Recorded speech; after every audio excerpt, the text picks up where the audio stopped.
اچھا، اب دوسری حدیث سنیں بڑے غور سے. حضرت معاذ بن جبل سے روایت ہے کہ رسول اللہ صلی اللہ علیہ وسلم نے ارشاد فرمایا، اے معاذ، اللہ تعالیٰ نے روئے زمین پر کوئی ایسی چیز پیدا نہیں کی جو غلاموں اور باندیوں کو آزاد کرنے سے زیادہ اللہ تعالیٰ کو محبوب اور پسندیدہ ہو. تو کون سا فعل اللہ تعالیٰ کے ہاں سب سے پسندیدہ ہے؟ جلدی بتائیں. لونڈی اور غلاموں کو آزاد کرنا. شاباش، ایکسیلنٹ. اب آگے سنیے حدیث کا اگلا پورشن. اور روئے زمین پر کوئی ایسی چیز پیدا نہیں کی جو طلاق سے زیادہ اللہ تعالیٰ کو مبغوض اور ناپسندیدہ ہو. مبغوض کا مطلب ہے غصہ، غضب دلانے والی.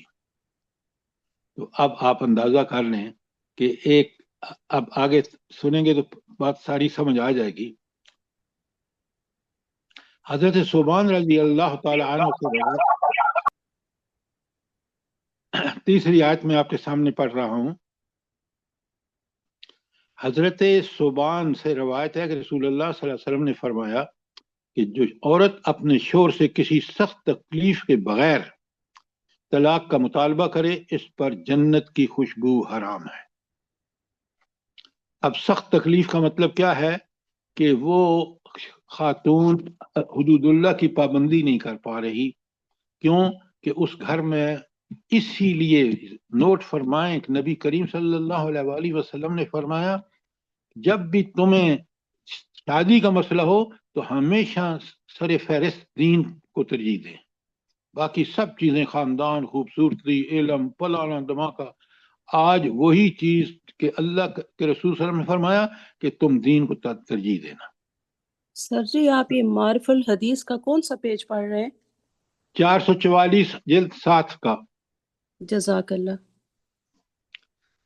اچھا، تو اب آپ دیکھ لیں کہ حضور کیا فرما رہے ہیں کہ جو عورت اپنے شوہر سے کسی سخت تکلیف کے بغیر مطالبہ کرے، یا سخت تکلیف سے مراد یہ ہے کہ حدود اللہ پر وہ قائم نہیں رہ پا رہی. یہ اچھی طرح نوٹ کریں. زرسائے صاحبہ مل گیا آپ کو؟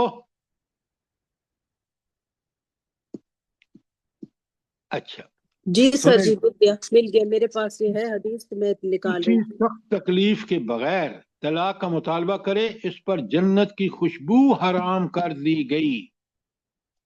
نوٹ فرمائیں کتنا اہم ہے ایک مرد اور عورت دونوں کے لیے کہ وہ شادی کریں، شادی کے بعد اللہ تعالیٰ کی حدود کی پابندی کریں.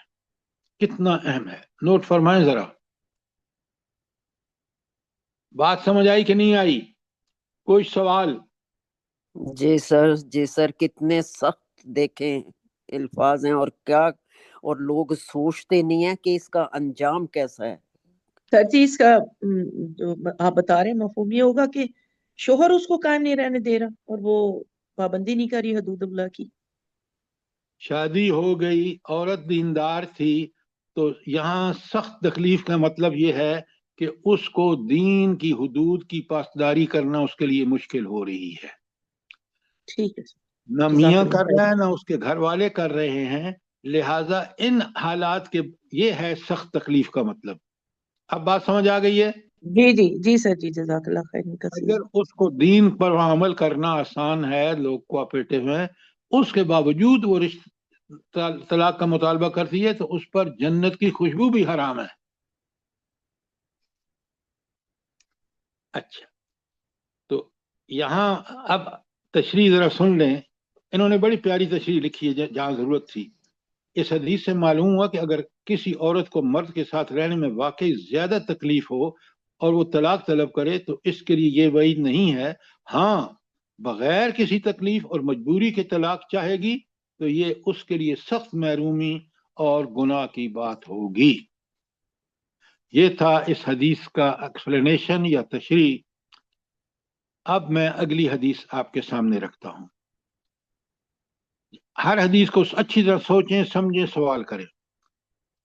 نیکسٹ حدیث میں اللہ تعالیٰ فرماتے ہیں، حضور فرماتے ہیں، حضرت ابو موسیٰ اشعری رضی اللہ تعالیٰ عنہ سے روایت ہے کہ رسول اللہ صلی اللہ علیہ وسلم نے فرمایا کہ عورتوں کو طلاق نہیں دینی چاہیے الا یہ کہ ان کا چال چلن مشتبہ ہو. اللہ تعالیٰ ان مردوں اور عورتوں کو پسند نہیں کرتا جو ذوقہ چکھنے کے شوقین اور خوگر ہوں. یہ حدیث ہے معجم الکبیر المعجم الاوسط للطبرانی. اچھا، اب آپ کو یہاں جی اینڈ سے پلیز ریپیٹ کر دیجیے گا، اینڈ سے اس کو. اینڈ میں جو ہے میں پوری آپ کے سامنے ریپیٹ کر دیتا ہوں اور کھول بھی دیتا ہوں. حدیث ہے، نبی کریم صلی اللہ علیہ وسلم نے فرمایا عورتوں کو طلاق نہیں لینی چاہیے الا یہ کہ ان کا چال چلن مشتبہ ہو. نہیں، مردوں کے لیے کہ عورتوں کو طلاق نہیں دینی چاہیے، اور صرف اس حال میں دے سکتے ہیں کہ ان کا چال چلن مشتبہ ہو، اس لیے کہ اللہ کی حدود تو پھر کراس ہو گئی. آگے ہے اللہ تعالیٰ ان مردوں اور عورتوں کو پسند نہیں کرتا جو ذائقہ چکھنے کے شوقین اور خوگر ہوں. تشریح میں انہوں نے لکھا ہے حدیث کے آخری جز کا مطلب یہ ہے کہ وہ مرد اللہ تعالیٰ کی محبت اور پسندیدگی سے محروم ہیں جو بیوی کو اس لیے طلاق دیں کہ ان کی جگہ دوسری بیویاں لا کر ذائقہ چکھیں. اس طرح وہ عورتوں سے بھی محروم ہیں اور اس غرض سے شوہروں سے طلاق لیں کہ کسی دوسرے مرد کی بیوی بن کر نیا مزہ چکھیں. یہ بھی حرام ہے. اب بات بالکل کلیئر ہو گئی، اور مزید اس کے بارے میں کوئی آپ کا سوال ہو؟ اچھا، اب اگلی حدیث سنیں. طلاق کا وقت اور طریقہ کیا ہے صحیح طلاق دینے کا. دیکھیں کتنی پیاری احادیث ہیں جو ہمیں پوری طرح گائیڈ کر رہی ہیں. اب بڑے غور سے سنیں حدیث کو اور سمجھیں تاکہ ہمیں پتہ چلے کہ صحیح دیکھیں نا، ہمیں اپنے لیے نہیں دوسروں کے لیے بھی ضرورت ہے کہ ہم ان کو بھی صاف صاف بتائیں کہ یہ طریقے ہیں، اگر اس طریقے کی خلاف ورزی کی تو اللہ کی ناراضگی اور گناہ ہوگا. جی سر، جی بالکل صحیح بتا رہے ہیں آپ، اور کتنی وضاحت کے ساتھ یہاں بیان ہو رہا ہے. اللہ بس سمجھنے کی توفیق دے. آمین آمین ثم آمین. اس لیے میں نے آپ کو یہ ریکمینڈ کی ہے، اور اب میں نے آپ کو ویب سائٹ بھی بھیج دی ہے کہ جہاں آپ اگر نہیں خریدنا چاہتے تو یہاں سے اس کو کاپی کر لیں، دیکھ لیں. اچھا، طلاق کا وقت اور طریقہ کیا ہونا چاہیے. اب پورا واقعہ انہوں نے بیان کیا، اس واقعے سے پوری رہنمائی، عملی رہنمائی بھی مل جاتی ہے. حضرت عبداللہ بن عمر رضی اللہ تعالی عنہ، عبداللہ بن عمر کا مطلب ہے کہ یہ حضرت عمر رضی اللہ تعالیٰ عنہ کے بیٹے ہیں. سے روایت ہے کہ خود انہوں نے اپنی بیوی کو ایسی حالت میں طلاق دی کہ اس کی ناپاکی اور ایام جاری تھے. یعنی انہوں نے ایام ماہواری میں طلاق دے دی. طلاق دے دی تو اس کے والد، تو ان کے والد حضرت عمر رضی اللہ تعالیٰ نے رسول اللہ صلی اللہ علیہ وسلم سے اس کا ذکر کیا. آپ صلی اللہ علیہ وسلم نے اس پر بہت سخت برہمی اور ناراضگی کا اظہار فرمایا اور حکم دیا کہ عبداللہ بن عمر کو چاہیے کہ وہ اس طلاق سے رجعت کر لے، یعنی اسی جو پہلے طلاق دی ہے اسی میں اپنی بیوی سے رجوع کر لے، اور بیوی کو اپنے پاس اپنے نکاح میں رکھیں یہاں تک کہ ناپاکی کی ایام ختم ہو کر، یعنی طہر کی حالت میں وہ آ جائے، اور پھر اس طہر کی مدت ختم ہو کر دوبارہ ناپاکی کے ایام آ جائیں تو اس کے بعد پھر طہر کی حالت میں آ جائے تو اس حالت میں اگر وہ طلاق دیں، طلاق ہی دینا مناسب سمجھتے ہیں، تو اس طہر میں اس صحبت کیے بغیر اس کو طلاق دے دیں. آپ صلی اللہ علیہ وسلم نے فرمایا یہی وہ عدت ہے جس کے بارے میں قرآن مجید میں حکم آیا ہے، اور حکم کیا ہے؟ فَطَلِّقُوهُنَّ لِعِدَّتِهِنَّ. یہ صحیح بخاری اور مسلم دونوں کی حدیث ہے. سب سے پہلے آپ دیکھیں، اس میں آپ کو تھوڑا سا اس میں کھول دیتا ہوں. جیسے انہوں نے بتایا ہے کہ اس حدیث سے معلوم ہوا کہ عورت کو حالت حیض میں طلاق دینا ناجائز اور سخت گناہ کی بات ہے، اور اگر غلطی سے کوئی ایسا کر لے تو اس کو رجوع کر لینا چاہیے. پھر اگر طلاق ہی دینے کی رائے پر قائم ہو تو اس طہر میں طلاق دینی چاہیے جس میں صحبت کی نوبت نہ آئی ہو. اس کی حکمت ہے، اسی کی حکمت ظاہر ہے کہ ناپاکی کی حالت میں عورت قابل رغبت نہیں ہوتی. طہر کی حالت میں اس کا کافی امکان ہے کہ شوہر کے دل میں رغبت پیدا ہو جائے، اور طلاق دینے کا خیال ختم ہو جائے، اور رسول اللہ صلی اللہ علیہ وسلم اور اللہ تعالیٰ کی خوشی اسی میں ہے۔ اب ذرا آپ کا کوئی اگر سوال ہو، بالکل واضح مثال ہے ہمارے سامنے کہ صحیح طریقہ طلاق کیا ہے۔ اچھا، تو اس سے یہ معلوم ہوا کہ عورت کو حیض کے ایام میں طلاق دینا اگرچہ ناجائز اور سخت گناہ ہے، لیکن ایک بات نوٹ کریں، یہ طلاق واقع ہو جاتی ہے، اور طلاق واقع نہ ہوئی ہوتی تو رجعت کی ضرورت ہی نہ تھی۔ یعنی نبی کریم صلی اللہ علیہ وسلم نے جب ان سے کہا کہ رجوع کریں، تو اس کا مطلب ہے کہ اگر طلاق واقع ہوئی ہوتی تو پھر نبی کریم صلی اللہ علیہ وسلم اس کو نہ کہتے کہ آپ رجوع کریں، کیوں کہ خود لہذا طلاق تو ہو جاتی ہے لیکن گناہ اس پر ثابت ہو جاتا ہے مرد پر۔ دیکھیں کس قدر جواز سامنے آ گیا کہ طلاق تو ہو گئی لیکن گناہ بھی مرد کے ذمہ رہ گیا۔ اب آ جائیے بیک وقت 3 طلاق دینا سخت گناہ ہے۔ حدیث سنیں بڑے غور سے۔ حضرت محمود بن لبید رضی اللہ تعالیٰ عنہ سے روایت ہے کہ رسول اللہ صلی اللہ علیہ وسلم کو ایک شخص کے متعلق اطلاع ملی کہ اس نے اپنی بیوی کو ایک ساتھ 3 طلاقیں دے دی ہیں۔ تو آپ صلی اللہ علیہ وسلم نے سخت غصے کی حالت میں کھڑے ہو گئے اور ارشاد فرمایا کہ ابھی جب کہ میں تمہارے درمیان موجود ہوں، کیا کتاب اللہ سے کھیلا جائے گا؟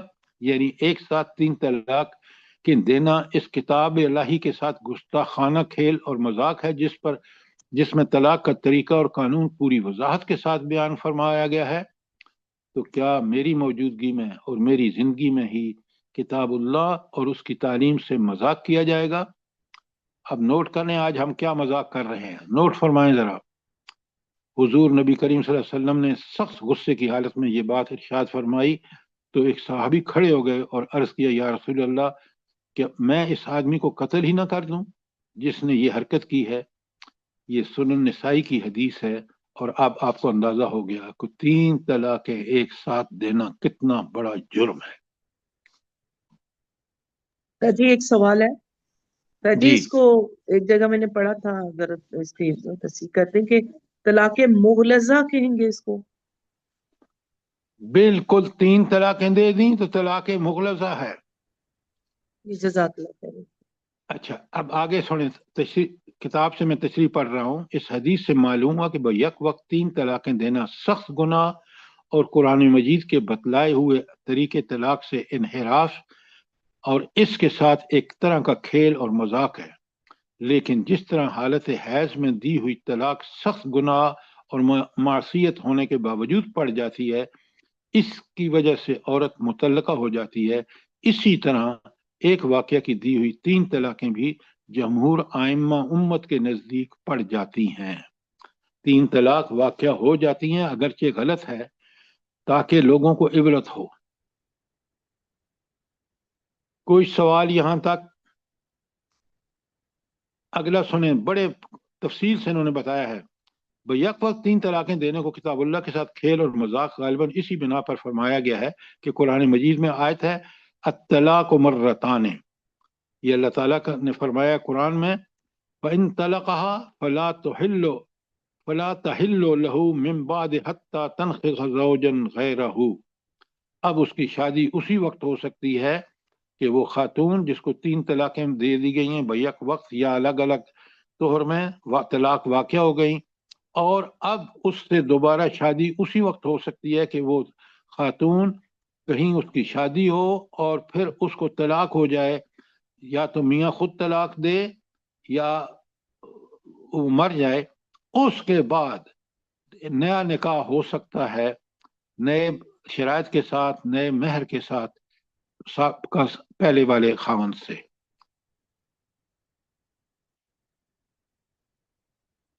اچھا، کوئی سوال آپ کا یہاں تک ہو؟ شاباش۔ اب آگے آئیے، 3 طلاقیں دینے کا نتیجہ کیا ہوتا ہے اور اس کے لیے شرعی حکم کیا ہے، بڑے غور سے سنیں۔ حضرت عائشہ صدیقہ رضی اللہ تعالیٰ عنہ سے روایت ہے کہ رفاع کرزی کی بیوی رسول اللہ صلی اللہ علیہ وسلم کی خدمت میں حاضر ہوئی اور اس نے بتایا کہ میں رفاع کرزی کے نکاح میں تھی، اس نے مجھے طلاق دے دی اور طلاق کا پورا کورس ختم کر دیا، یعنی اس نے مجھے 3 طلاقیں دے دیں۔ تو اس کے بعد میں نے عبد الرحمن بن زبیر سے نکاح کر لیا، لیکن وہ بالکل اذکار رفتہ ہے، یعنی نکاح سے ایک خاص مقصد ہوتا ہے، وہ اس قابل نہیں۔ رسول اللہ صلی اللہ علیہ وسلم نے اس سے فرمایا کہ تو کیا چاہتی ہے کہ پھر رفاق کے نکاح میں چلی جائے؟ تو اس نے کہا ہاں یہی چاہتی ہوں۔ آپ صلی اللہ علیہ وسلم نے فرمایا کہ یہ اس وقت تک نہیں ہو سکتا جب تم دونوں میں باہم صحبت کا عمل نہ ہو جائے۔ یہ صحیح مسلم اور صحیح بخاری دونوں کی حدیث ہے۔ تشریح قرآن سے سن لیجئے۔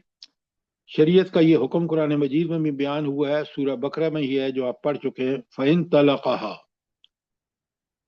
اگر شوہر نے بیوی کو طلاقیں دینے کے بعد تیسری طلاق بھی دے دی ہے، فَلَا تَحِلُّ لَهُ، وہ اس کے لیے حلال، عورت اس کے لیے حلال نہیں ہے، حَتَّى تَنكِحَ زَوْجًا غَيْرَهُ، یہاں تک کہ ایک دوسرے مرد سے وہ شادی نہ کرے اور پھر وہ اس کو باقاعدہ طلاق نہ دے یا وہ مر نہ جائے اس کے پہلے۔ وہ یہ جو طریقہ ہمارے ہاں سنتے ہیں آپ، یہ بالکل غلط ہے، اس سے ابھی آپ کے سامنے حدیث آئے گی۔ کوئی سوال اس حدیث کے بارے میں؟ اچھا، سر حلالہ بعض اوقات صرف خام خواہ کر دیا جاتا ہے، نام اس کا وہ حلالہ جو مروجہ حلالہ ہے وہ بالکل غلط ہے، اس کو اب حدیث آ رہی ہے آگے۔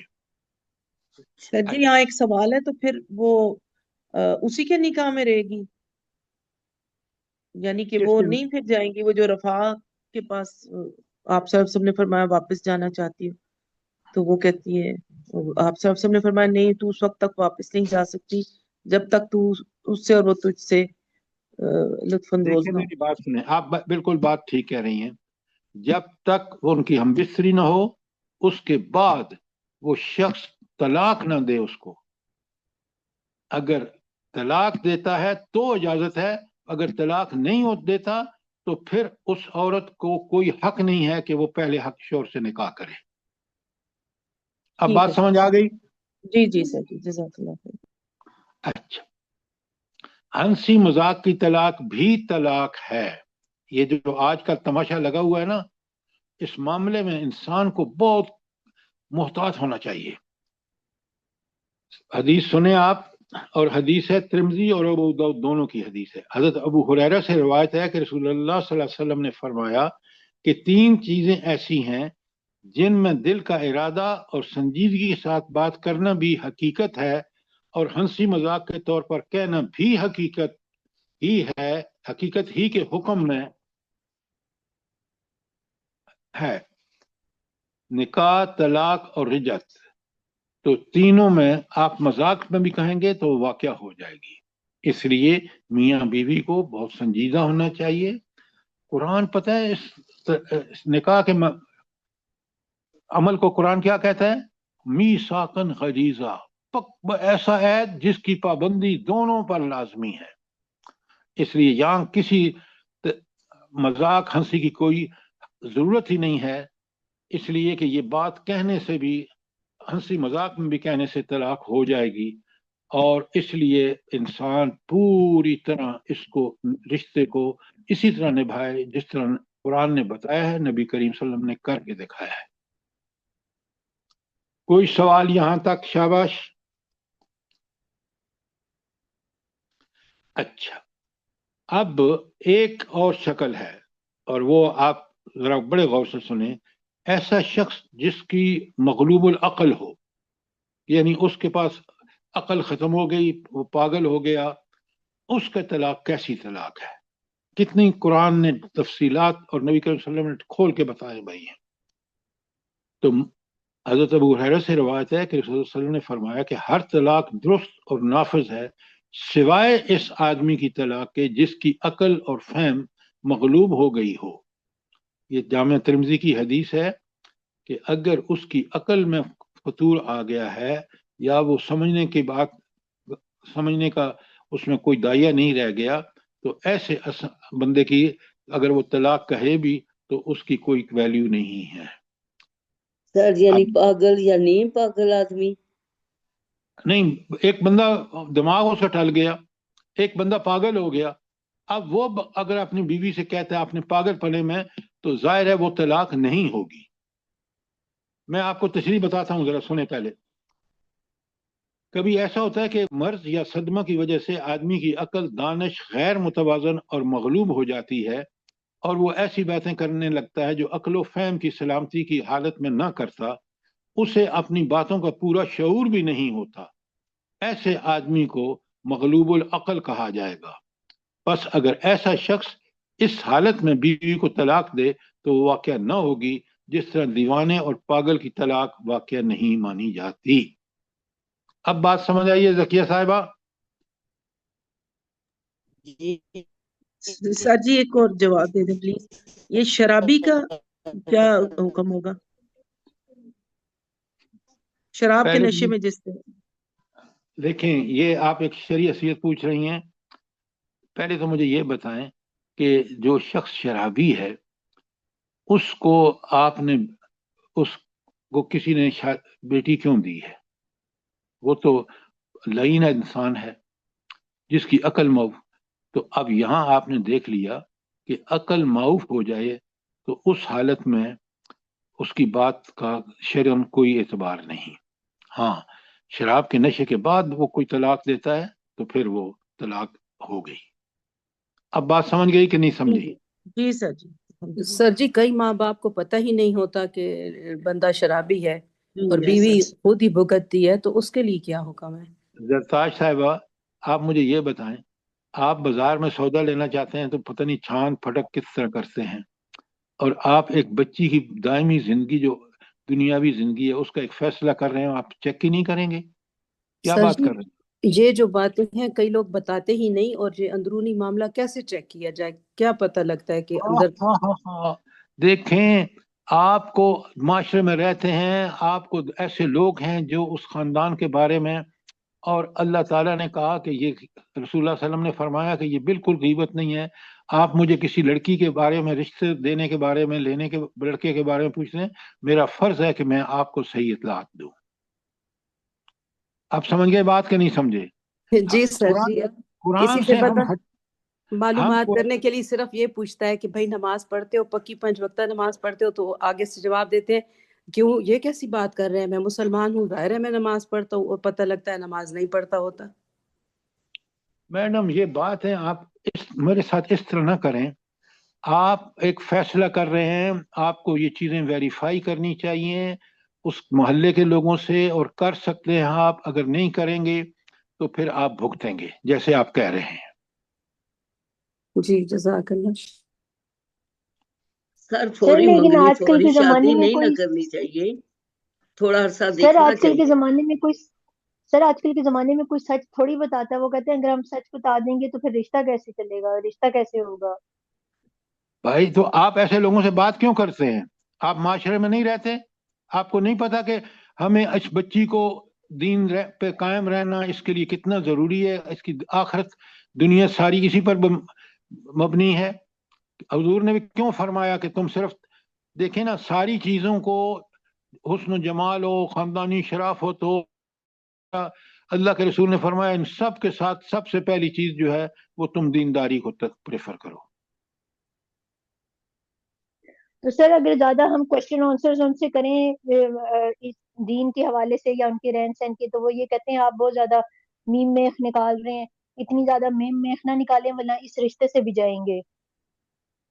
بھائی اگر آپ میں یہ آپ نے تیاری نہیں کی اور آپ ان چھپانے والوں کو رشتہ دے رہے ہیں، تو دین یہ نہیں کہتا. دین تو کہتا ہے پوری تفتیش کرو. سر اور گھر والوں سے نہیں نہ پوچھنا چاہیے، ادھر ادھر کے لوگوں سے پوچھیں، جاننے والوں بالکل سے. آپ نے ٹھیک کہا. آپ اپنے دوستوں کو لگائیں، جاننے والوں کو لگائیں کہ بھائی مجھے یہ تفتیش کر کے دو. سر بہترین جو پوچھنا ہوتا ہے نا وہ ہمسائے سے پوچھنا چاہیے، وہ سب کچھ صحیح بتائے گا. یہ سر ہم نے ایکسپیرینس کیا. شادی آپ ٹھیک کہہ رہی ہیں، لیکن بندوں کو، آدمیوں کو خود اتنا احساس ہونا چاہیے کہ وہ یہ معلومات کہاں ملیں گی.